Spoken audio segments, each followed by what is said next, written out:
ఆశించండి మేల్కొలుపు, కాంక్షించండి మీ గెలుపు, భాషించండి పలుకు, మీకోసం ఈ మేల్కొలుపు.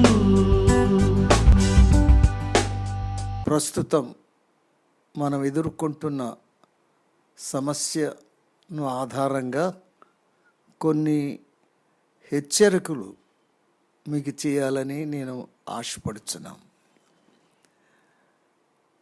కరోనా వైరస్ కోవిడ్-19 అనే ఈ తెగులు సంభవించి సుమారు 6 మాసాలు కావస్తుంది. ఈ తెగులు ద్వారా, ఈ వైరస్ ద్వారా మనుషుల మధ్య, దేశాల మధ్య, కుటుంబాల మధ్య సంభవిస్తున్న కొన్ని సంఘటనలు బాధాకరంగాను విచారకరంగాను ఉన్నాయి. ఇంతగా మానవ సంబంధాలు దెబ్బతీసిన సందర్భాలు గతములో ఉన్నవో లేవో నేను ఎరగను. కానీ ప్రస్తుతం ఈ వ్యాధి మరణాంతకమైనదని మనకు తెలుసు.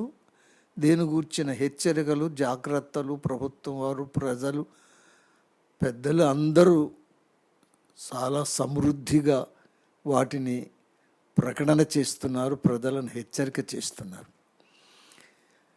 ఈ కాలంలో ఆరంభంలో దీని యొక్క తీవ్రత అంతగా తెలియలేదు. కానీ ఈ వ్యాధి తీవ్రత పెరుగుతున్న కొలది, మరణాలు సంఖ్య ఎక్కువ అవుతున్న కొలది, జరుగుతున్న సంభవాలలో చోటు చేసుకుంటున్న పరిణామాలు ఆశ్చర్యం అనిపిస్తుంది. మీకు ఒక మాటలో చెప్పాలంటే అర్థం చేసుకోవడానికి, మనిషికి మధ్య ఈ తెగులు, ఈ కరోనా వైరస్ అనే ఈ తెగులు వచ్చి మనుష్యులను దూరం చేస్తుంది. వాటిని గురించి వింటుంటేనే, ఆలోచిస్తుంటేనే బాధగా ఉంది. ఈ వ్యాధి సోకిన తరువాత, లేక ఎవరైనా ఈ వ్యాధితో మరణించిన తరువాత, ఈ వ్యాధి ఆ పరిసరాలలో నెలకొని ఉంది, వ్యాధిగ్రస్తులు ఉన్నారని తెలిసిన తర్వాత మనుషులలో కలిగే భయము, భీతి, వణుకు ఎంతో విస్తారంగా ఉంది. కనబడకపోయినా ఈ శత్రువు కనబడే భయంకరమైన శత్రువుల కంటే ఎక్కువ బాధ కలిగిస్తుంది. ముఖ్యంగా ఏంటంటే, ఈ వ్యాధి వచ్చి మనుషులను ఒకరి నుండి ఒకరికి బాగా ఎడము చేసింది, దూరం చేసింది, ఒకరికొకరు ఏమీ కాని వారన్నట్టుగా చేసింది. ఈ వ్యాధి వచ్చి ఒకరినొకరు ముట్టుకోకూడదు, దూరంగా ఉండాలి, దూరము పెట్టాలి, దగ్గర అవ్వకూడదు, ముట్టకూడదు, కౌగలించుకోకూడదు, తాకకూడదు. ఆఖరికి ఎంత వెళ్ళిందంటే, ఇది చనిపోయినా కూడా ఆ సందర్భంలో సాధారణంగా కడసారి చూపు కొరకు ఎంతో ప్రయాసపడి, ఎంతో దూరం నుండి వచ్చి ఆ చూపు కొరకు నోచుకోవాలని ప్రయత్నిస్తారు. కానీ ఈ రోజుల్లో ఎవరైనా కరోనా వ్యాధితో హాస్పిటల్లో వెళ్ళినా వారిని చూడడానికి ఎవరు వెళ్ళడానికి వీల్లేదు, వారు బయటకు రావడానికి వీల్లేదు. కొన్నిసార్లు ఆ లోపట ఉన్నవారికి ఏమి జరుగుతుందో కూడా తెలుసుకోవడానికి వీలు లేనంత విషాదమైన పరిస్థితి ఇందులో నెలకొన్నదనే సంగతి మనకు బాగా తెలుసు. మరి ముఖ్యంగా చనిపోయేటప్పుడు దూరస్తులు సరే, స్నేహితులు సరే, కానీ బంధువులు, రక్త సంబంధులు, కావలసిన వారు వారు సహితము కూడా వారి యొక్క సమాధికి వెళ్ళలేక, వారికి ఏమీ చేయలేక దూరంగా ఉండిపోయినప్పుడు ఏమిటి పరిస్థితి, ఏమిటి పరిణామం, ఏమిటి విషాదం అని అనిపిస్తుంది. కారణం ఏంటంటే ఒక ఘోరమైన, క్రూరమైన ఒక వైరస్, ఒక తెగులు ఈ ఇద్దరి మధ్య ఉంది. ఈ తెగులు వీరిద్దరి మధ్య చొరబడి ఒకరికి దూరం పెట్టింది. ఇందును బట్టి మనం అందరూ ఆలోచన, మనిషి మంచి వాళ్ళమే, మనిషి మనకి అవతల వాళ్ళకి ఏమీ లేదు, అయినా కూడా వారిని ఆ ఇంటికి వెళ్ళాం, వాళ్ళు మన ఇంటికి రాకూడదు, వారిని తాకకూడదు. కారణం రోగం, తెగులు, వ్యాధి, వైరస్ విడదీసింది. మనిషికి మధ్య ఈ వ్యాధి, మరణం అలా తర్వాత ఉందని, బతికుండగానే వారెవరు అన్నట్టుగా, మనకేమి చెందనట్టుగా, మనకేమీ కానట్టుగా, మనకుతో వారికేమి పొత్తు లేనట్టుగా వ్యవహరించడం కొంచెం బాధాకరం. అవతల వారికే కాదు, అవతల వారు ఒకరినొకరు కూడా నువ్వు అక్కడే నేను ఇక్కడే అన్నట్టు చాలా ఘోరమైన విషయం. ఎందుకంటే మనం ఒకరికొకరి మధ్య ప్రేమ ఉన్న, బంధత్వం ఉన్న, ఈ వ్యాధి ఉన్న కారణం చేత మనం ఒకరికొకరు చాలా ఎడమైపోయాం. నెలల తరబడి ఒకరికొకరు చూడలేకపోతున్నాం, పరామర్శించలేకపోతున్నాం, దర్శించలేకపోతున్నాం, వారిని సమీపించలేకపోతున్నాం. ఈ విషయంలో బాధ ఉంది. దీని నుంచి విడుదల కావడానికి, నెమ్మది పోవడానికి మరలా ఏం చేయాలి?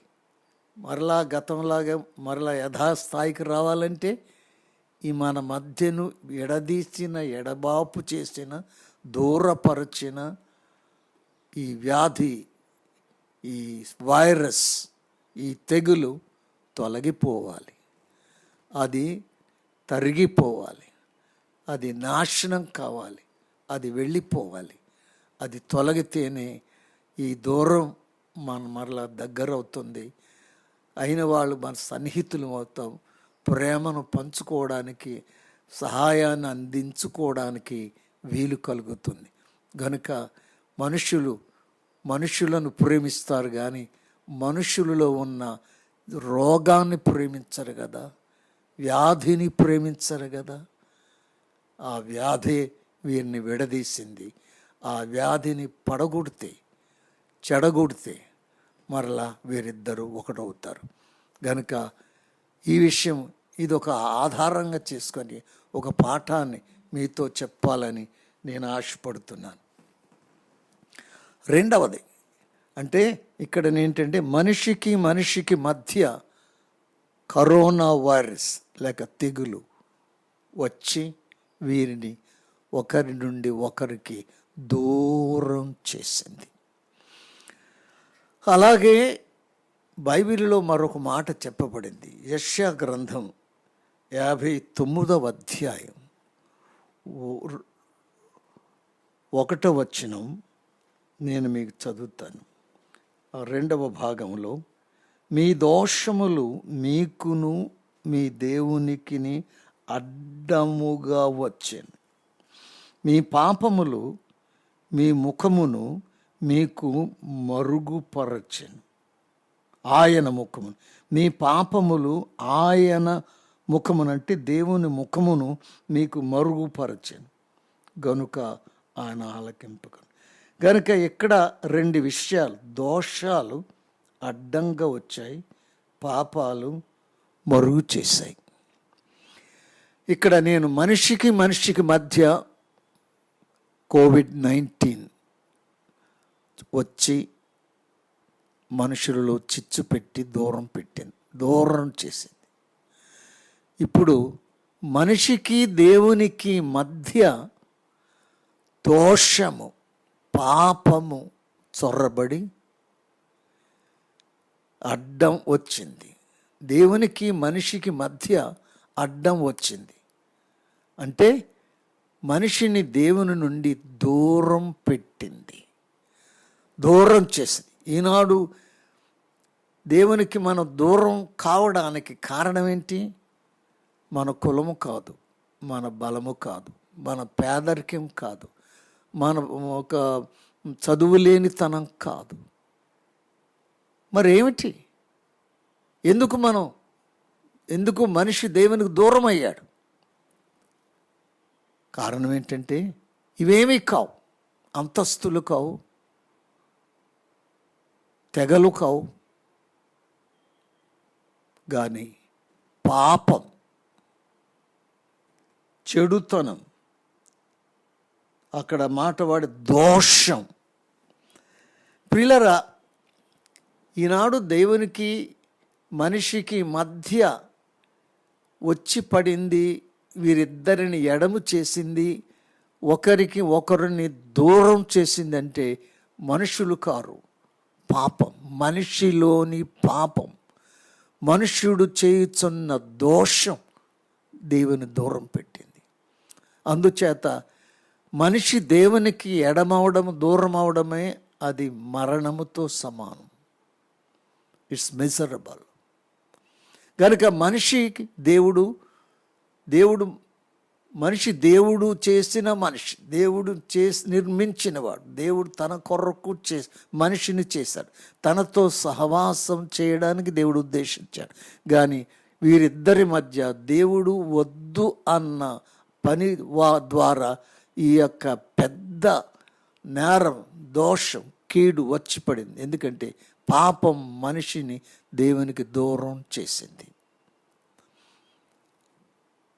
అందుచేత మనిషి విశ్రాంతి లేనివాడయ్యాడు. దేవుని పోగొట్టుకున్నవాడు దిక్కు లేనివాడు, దేవుని పోగొట్టుకున్నవాడు ఆదరణ లేనివాడే. మనిషికి దేవుడు కాకపోతే, లేకపోతే మనిషికి మిగిలింది ఏమిటి? ఈనాడు ఈ మతములు, వ్రతములు, గుడులు, ప్రార్థనలు, ఇవన్నీ ఈ యొక్క ప్రక్రియ ఏమిటంటే భక్తి యొక్క ప్రక్రియ దూరమైన దేవునికి దూరం చేసింది. ఇది పాపం. కనుక దూరమైన మనిషిని దేవుడికి దగ్గర చేయడానికి దేవుడు ఒక ప్రణాళిక వేసి చేయడానికి, ఇందాక అలాగన్నట్టుగా ఈ వైరస్ తొలగితే విడిపోయినా దూరం అయిపోయిన ఈ మనుషులు ఎలాగైతే దగ్గర అవుతారో, మనిషికి దేవునికి మధ్య అడ్డం వచ్చిన ఈ పాపం, ఈ ద్రోహం, ఈ దోషం పరిష్కరించబడితే, తొలగించబడితే మరలా మనిషి దేవునితో ఏకమవుతాడు, దేవుడికి దగ్గరకు రాగలుగుతాడు. ఇదే యేసుక్రీస్తు యొక్క జీవిత లక్ష్యం. ఎందుకంటే మనిషి దేవుణ్ణి పోగొట్టుకున్నాడు, దేవునికి నష్టపోయాడు, కష్టాన్ని కొని తెచ్చుకున్నాడు, నాశనాన్ని తెచ్చుకున్నాడు, తనకున్న విశ్రాంతి తనకు దూరం అయిపోయింది. దేవుడు దూరమైనప్పుడు మనిషికి నెమ్మది ఉండదు, సంతృప్తి ఉండదు, సంతోషం ఉండదు, సమృద్ధి ఉండదు. ఎందుకంటే ఇవన్నీ కూడా దేవునితో ముడిపడినవి. కనుక దేవుడున్న చోట ఇవన్నీ ఉంటుంది, దేవుడు ఉన్నవానికి ఇవన్నీ కలిగి ఉంటాడు. కానీ అన్నిటికీ మూలమైన దేవుణ్ణే పోగొట్టుకున్నప్పుడు ఇతనికి మిగిలింది నష్టం, కష్టం, శాపం, మరణం, ఇవే మిగులుతాయి. అందుచేత యేసుక్రీస్తు సమాధానకర్తగా మధ్య అడ్డంగా ఉన్న ఈ పాపాన్ని పరిష్కరించడానికి, తొలగించడానికి, తీసివేయడానికి, పాప పరిహారార్థం, పాప పరిష్కారమే యేసుక్రీస్తు యొక్క లక్ష్యం. ఆయన మరణం. ఎందుకు మరణం అంటే ఈ పాపము కొరకే, ఈ పాపము యొక్క నివృత్తి చేయడానికి, దీన్ని పరిష్కరించడానికి, అడ్డంగా ఉన్న పాపమని మెడ్డివేయడానికి, మరలా దేవుణ్ణి మనిషిని సమాధానపరచడానికి, వారి మధ్య వైరముగా ద్వేషముగా ఉన్న ఈ దోషాన్ని పరిహరించి మరలా ఈ పాపి అయిన మనిషిని, పోగొట్టుకున్న ఈ మనిషిని దేవునితో సమాధానం తెచ్చాడు. కనుక ప్రియులారు, ఈ రోజున కూడా దేవునికి నీకు మధ్య ఏముంది? మధ్య సంబంధం ఉందా? దేవునితో ఐక్యత ఉందా? దేవునితో దగ్గరికి నీవు రాగలవా? నిన్ను నీవు కనపరుచుకోగలవా? నీ పాపం నిన్ను అడ్డగిస్తుంది కదా. అయ్యో, నేను ఈ పాపం చేశాను, ఈ నేరం చేశాను, ఈ ద్రోహం చేశాను, ఈ దోషం చేశాను, దేవుని యొద్దకు ఎలా రాగలరు, ఎలా నిలవగలరు? ఎందుకంటే ఈ దోషం నా మీద నేరారోపణ కనుక దేవుడు మన మధ్యనున్న ఈ దోషాన్ని పరిష్కరించడానికి యేసుక్రీస్తు పాపుల కొరకు, మన కొరకు బలి, మన పాపముల నిమిత్తం ఆయన బలి అయినాడు, మన అతిక్రమముల నిమిత్తం ఆయన నలుగుగొట్టబడ్డాడు. కనుక ఆ విధంగా దేవుడు మన మధ్యను అడ్డంగా దేవునికి మన ఈ దోషాన్ని పరిష్కరించాడు. కనుక ఈ రోజున మరలా ఈ విషయం గ్రహించగలిగితే ప్రభువైన యేసుక్రీస్తునందు నీ పాపము పరిష్కరించబడింది. అడ్డంగా ఉన్న ఈ పాపాన్ని యేసుక్రీస్తు అవతలకి నెడ్డి వేశాడు, క్షమించాడు, దాన్ని కడిగి వేశాడు, ఆ పాపములు దూరం చేశాడు.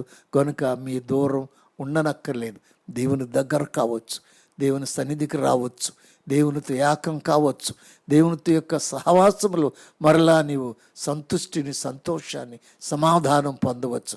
కనుక నీకును దేవునికి మధ్య ఈ రోజున ఏదైనా ఒకటి అడ్డుగా, ఆటంకంగా కలిగి ఉంటే దానిని యేసుక్రీస్తు యందు నీ ఒప్పుకొనుట ద్వారా ఆయన క్షమించగలవాడు, దానిని తొలగించగలవాడు, తుడిచివేయగలవాడు. కనుక యేసుక్రీస్తు యొద్దకు రావాలి, తెలుసుకోవాలి అని నేను మీకు జ్ఞాపకం చేస్తాను. కనుక మనిషికి మధ్య కరోనా వారిని దూరం పెట్టింది, ఎడము చేసింది. అలాగే మనిషిని దేవునికి మధ్య పాపము వచ్చి వీరిద్దరిని ఒకరికొకరు దూరం చేసింది. కానీ యేసుక్రీస్తు ఈ లోకానికి రక్షకుడుగా అవతరించి అడ్డంగా ఉన్న ఈ పాపాన్ని యేసుక్రీస్తు శిలువపై యొక్క మరణముపై దానిని పరిష్కరించి, దానిని పరిహారం చేసి, దాన్ని తొలగించి పాపి దేవునితో ఏకమవడానికి, సంధి చేసుకోవడానికి, నెమ్మది పొందడానికి దేవుడి పని చేశాడు. మూడవది, భర్తకు భార్యకు మధ్య అనుమానము, అపనమ్మకము వచ్చి వారిని ఒకరికి దూరం చేసింది. భార్యాభర్తలైన వారు ఈ రోజున ఒకటిగా దగ్గరగా ఉండవలసిన వారు, సన్నిహితంగా ఉండవలసిన వారు, మెలగవలసిన వారు ఎందుకు ఇంత ప్రేమతో ఇష్టంగా పెళ్లి చేసుకున్న భార్యాభర్తలు, స్త్రీ పురుషులు ఒకరికొకరు ఎంత దూరముగా ఉన్నారు, దూరం అయిపోతున్నారు. ఎందరో ఫోన్లు చేస్తూ వారి బాధలు చెప్పుకుంటున్నారు. ఇన్నాళ్ళైంది నన్ను విడిచి వెళ్ళిపోయి, మేము విడిపోయి ఎంత కాలం అయిపోయింది, ఇన్ని సంవత్సరాలు అయిపోయింది, మా మధ్య పొత్తు లేదు, ఐక్యత లేదు, సంభాషణ లేదు, ఎక్కడున్నారో ఎలాగున్నారో అని తెలుసుకొని మార్గం లేదు. ఆమె నీ భర్త, ఆమె భార్యే కదా, అతడు నీ భర్తే కదా, నీ దగ్గర ఉండవలసిందే కదా. ఎందుకు దూరంగా ఉన్నారు? ఎందుకు ఒకరికొకరు ఎడమైపోయారు? ఎవరు ఎడం చేశారు? ఎవరిని మిమ్మల్ని విడదీశారు? కొన్నిసార్లు మనుషులు ఎవరు కాదు, వారి మధ్య ఏర్పడిన అపనమ్మకం, అనుమానాలు, అవిశ్వాసం, ఇవే మీకు దూరం చేశాయి. తక్కినవన్నీ కూడా పరిష్కరించుకోదగినవి. కనుక విడిపోయిన భార్యాభర్తలైన వారు ఈ రోజున మరొకసారి ఆలోచించకండి. మిమ్మల్ని ఎవరు విడదీశారు? మీరు దూరం అయిపోవడానికి కారణాలు వెతకండి. ఒకరినొకరు నిందించడం కూడా కాకుండా ఎవరి మట్టుకు వారు ఈ విషయంలో నా నా నా తప్పే ఉంది, నేను మరోలాగా ప్రవర్తించుంటే, మరోలాగా మాట్లాడి ఉంటే, మరోలాగా నేను జీవించుంటే ఇది జరిగేదా? నా అంతట నేనే, నా ద్వేషమే, నాకు పగే, లేక నా కక్షైన, లేక నా యొక్క అధికమైన ఇదే నన్ను ఇలాగని ఆయన నాకు దూరం చేస్తుందని గ్రహించగలరా? ఒకరి పట్ల ఒకరు నమ్మకంగా ఉన్నారా? ఎక్కడైనా నిన్ను నమ్మగలిగినట్టుగా నీవు బ్రతకగలుగుతున్నావా? నీ భర్త నిన్ను మేపై నమ్మకం పోగొట్టుకున్నాడా? అలాగ పోగొట్టుకోవడానికి ఏమైనా ఆధారాలు ఉన్నాయా? అవి వట్టి అనుమానాలేనా? నిజాలా? నిజాలో అనుమానాలని ఆ మనిషికి తెలుసు. బయటి వారికి ఏదైనా చెప్పచ్చు, కానీ ఒకవేళ అది నిజమైతే దానిని పరిష్కరించుకోవడానికి ప్రయత్నం చేయండి. అరమరకులు లేకుండా మాట్లాడుకోండి. మధ్యనున్న అగాధాన్ని పూడ్చివేయడానికి ప్రయత్నం చేయండి. మాటల చేత, చేతల చేత, వాదముల చేత, ఫిర్యాదుల చేత, కేసుల చేత మీ దూరాన్ని మరీ ఇంకా పెంచుకోకండి. దానిని తగ్గించుకోవడానికన్నా అవసరమైంది ఏదో ప్రయత్నం చేయండి. మనసు మార్చుకొని మెత్తని చేసుకొని క్షమించడానికి ప్రయత్నం చేయండి. మనస్సారా క్షమించడానికి, చేరదీయడానికి ప్రయత్నించండి. అతని తప్పులు అదే పనిగా ఎత్తి చూపొద్దు. వాటి వల్ల మీరు దగ్గర కాలేరు. మీ హృదయమందు క్షమించండి, దేవుని ఎదుట క్షమించండి. క్షమించిన దాఖలాలు ఏముంటో అవతల మనిషికి, భార్యకు కానీ భర్త కానీ తెలిసేటట్లు ప్రయత్నం చేయండి. అన్నిటికీ మించి గతం మర్చిపోవడానికి, జరిగిందేదో జరిగింది కనుక అది తప్పైనా ఒప్పైనా, మంచైనా చెడ్డైనా దాన్ని వదిలేద్దాం అని అనుకోవడం చాలా ముఖ్యమైన విషయం. సరే, అందుకని భార్య భర్తకు మధ్య అనుమానం, అపనమ్మకం బయలుదేరింది. 4వది, అన్నదమ్ముల మధ్య అసూయ, ద్వేషం వారిని ఒకరికొకరు దూరం చేస్తుంది. బైబిల్లో ఉన్న సందర్భాలు కానీ, లేక మనం చుట్టూ రోజు చూస్తున్న వారు కానీ, ఈరోజు అన్నదమ్ముల మధ్య మీరు ఎందుకు దూరం అయిపోయారు, ఎందుకు ఎడమైపోయారు, ఒకరికొకరు అక్కర్లేని వారు అయ్యారు, పరాయి వారుగా ఉంటున్నారు. ఏమైంది? ఎందుకంటే ఏదో వచ్చింది. అసూయో, ద్వేషము, స్వార్థము, అన్నీ నాకే కావాలి, నా మాటే చెల్లాలి, నేను చెప్పినట్టే నడవాలని, ఇలాంటి కొన్ని స్వార్థపూరితమైన ఈ పరిణామాలు మీ మధ్య దూరాన్ని పెంచి ఉంటే, ఈ రోజున ఒక్క మెట్టు తగ్గించుకొని, సరే నాకు ఇది ముఖ్యం కాదు, ఆస్తిలో ఇదికి భాగం ముఖ్యం కాదు, లేక ఏదో మాట పట్టింపు ముఖ్యం కాదు, అతని మీద వేసే పగ ముఖ్యం కాదు, నెమ్మది, సమాధానం, ఐక్యత, సమాధానమైంది, దాని కొరకే నేనేమైనా చేస్తాను, వదులుకుంటాను, త్యాగం చేస్తాను, ఒక మెట్టు దిగుతాను, తప్పని చెప్పుతాను, ఒప్పుకుంటాను అని ఇలాంటి భావాలు ప్రయత్నం చేస్తే దూరం తగ్గిపోతుంది. దూరమైన మీరు మరలా దగ్గర అవడానికి ప్రయత్నం చేస్తారు. ఒక క్రొత్త అధ్యాయం మరలా మీతో మారమవుతుంది. మరొకటి చెప్తారు, ఇద్దరు స్నేహితుల మధ్య దూరం దేనికి? చాలాసార్లు స్వార్థం.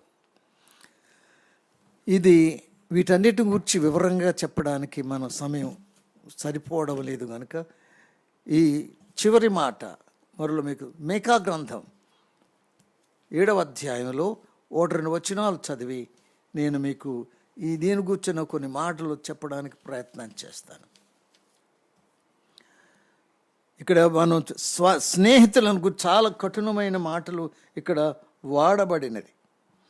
5వ వచనం, 7:5, స్నేహితులందు నమ్మిక ఉంచవద్దు, ముఖ్య స్నేహితుని నమ్ముకొనవద్దు, నీ కావుగిటిలో పండుకొని ఉన్న దాని ఎదుట నీ పెదవుల ద్వారమును కాపు పెట్టుము. స్నేహితులు, ప్రాణం పెట్టే స్నేహితులు, ఒకరు లేకుండా ఒకరు ఉండలేని వాళ్ళు ఈ రోజున ఇంత స్నేహితులైన వారు మీరు ఎలాగా ఒకరికొకరు దూరం అయిపోయారు, ఒకరికొకరు సంబంధం లేకున్నారు, ఒకరినొకరు కలుసుకోవడానికి ఇష్టపడట్లేదు. కారణం ఏంటంటే చాలాసార్లు మనం ఏదో స్వార్థం, మన మేలే కోరి, మన క్షేమమే కోరి, మన లాభమే కోరి అవతల వారికి ఏదో కీడు జరగాలని జరిగించాలని గనుక ముఖ్య స్నేహితులను కూడా నమ్మొద్దన్నాడు. ఎవరైనా సరే, స్నేహితులైన అన్నదమ్ములైనా ఎవరు మట్టుకు వారు జాగ్రత్తలు మెళుకులొత్తులు ఉండాలి. అవకాశం ఇవ్వకుండా ఉండడానికి ప్రయత్నం చేయాలి. కనుక ఈ విధంగా ఈ సందర్భంలో నేను చెప్పేది ఏంటంటే, మనలను దూరం చేసిన కొన్ని దోషాలు, ద్వేషాలు, వాటిని పసిగట్టి వాటిని మట్టు పెట్టడానికి ప్రయత్నం చేద్దాం, అంతం చేయడం ప్రయత్నం చేద్దాం.